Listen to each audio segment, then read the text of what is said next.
బహుజన చైతన్య వేదిక ఆధ్వర్యంలో ఈ నిరసన కార్యక్రమం చేపడుతున్న ముఖ్య కారణం ఏమంటే మరి పార్లమెంట్ సాక్షిగా మహనీయుడు భారత రాజ్యాంగ నిర్మాత భారతరత్న బాబాసాహెబ్ అంబేద్కర్ పట్ల నిండు సభలో మరి ఒక బాధ్యతాయుతమైన ప్రభుత్వ కేంద్ర మంత్రి అయిన అమిత్ షా గారు అనుచిత వ్యాఖ్యల పట్ల మేము ఈరోజు బహుజన చైతన్య వేదిక ఆధ్వర్యంలో ఖండిస్తూ ఈ నిరసన కార్యక్రమాన్ని చేపట్టడం జరిగినది.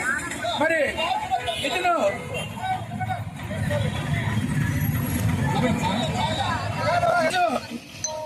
ఎవరి వల్ల అయితే అమిత్ షా ఈరోజు మరి పార్లమెంట్ లో ప్రజాప్రతినిధిగా ఉన్నారో ఆ విషయాన్ని మర్చిపోయి అంబేద్కర్ పట్ల అనుచితమైన వ్యాఖ్యలు చేసినాడు.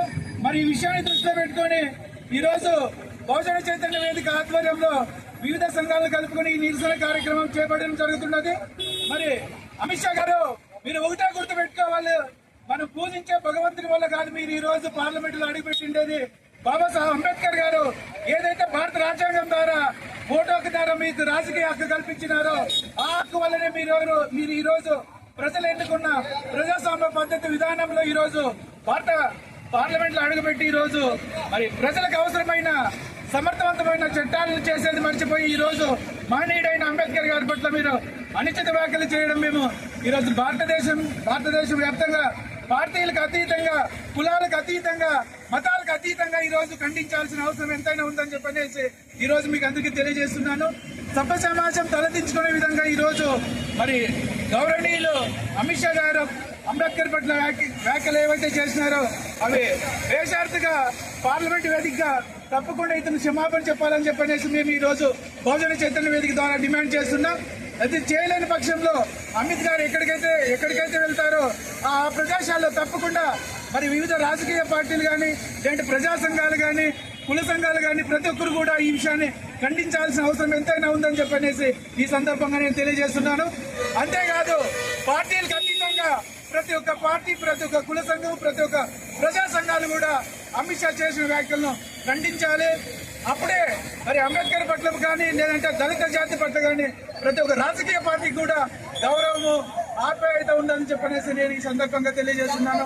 ఈ రకంగా ఎవరైతే ఖండించారో వాళ్ళు నిజంగా అంబేద్కర్ పట్ల గౌరవం లేదు, లేదంటే దళిత జాతి పట్ల గౌరవం లేదని చెప్పనేసి భావించాల్సిన అవసరం ఉందని చెప్పనేసి కూడా ఈ సందర్భంగా తెలియజేస్తున్నాను. అంతేకాదు ఈ అంబేద్కర్ స్టాచ్యూ సాక్షిగా నేను ఒక విషయం తెలియజేస్తున్నాను. ఎవరైతే ఏ పార్టీ అయితే ఈ విషయాన్ని ఖండించారో భవిష్యత్తులో అట్లాంటి పార్టీలు కానీ లేదంటే అట్లాంటి నాయకులు కానీ మరి అంబేద్కర్ గారి వర్ధంతి సందర్భంగా, జయంతి సందర్భంగా ఎట్టి పరిస్థితుల్లో కూడా అంబేద్కర్ విగ్రహానికి పూలహారం వేసి నివాళులు అర్పించడానికి అనర్హులంగా చెప్పనేసి తెలియజేస్తున్నాను. కాబట్టి ఏ ఒక్క పార్టీ నాయకుడు కూడా మరి ఈ విషయాన్ని ఖండించుకోకుండా భవిష్యత్తులో అంబేద్కర్ విగ్రహాన్ని తాకే అర్హత లేదని చెప్పని కూడా ఈ సందర్భంగా నేను తెలియజేస్తున్నాను.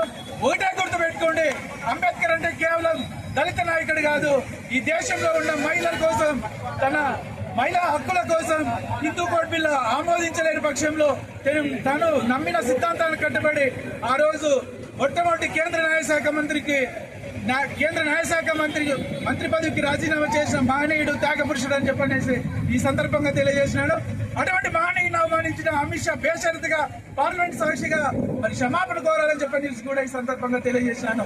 మరి ఇది జరగని పక్షంలో మరి ఎక్కడికక్కడ అమిత్ షాను అడ్డుకొని నిరసన తెలియజేయాలని చెప్పనేసి కూడా ఈ సందర్భంగా తెలియజేస్తూ ఈ కార్యక్రమానికి చేసిన ప్రతి ఒక్కరికి ధన్యవాదాలు తెలియజేస్తున్నాను. ఇప్పుడు మన ఈ నిరసన కార్యక్రమాన్ని ఉద్దేశించి మాట్లాడాల్సిందిగా మరి ఏవిపిఎస్ శ్రీ గౌరవనీయులు గంగాధర్ గారిని కోరుతున్నాను. థ్యాంక్ యూ, ధన్యవాదాలు.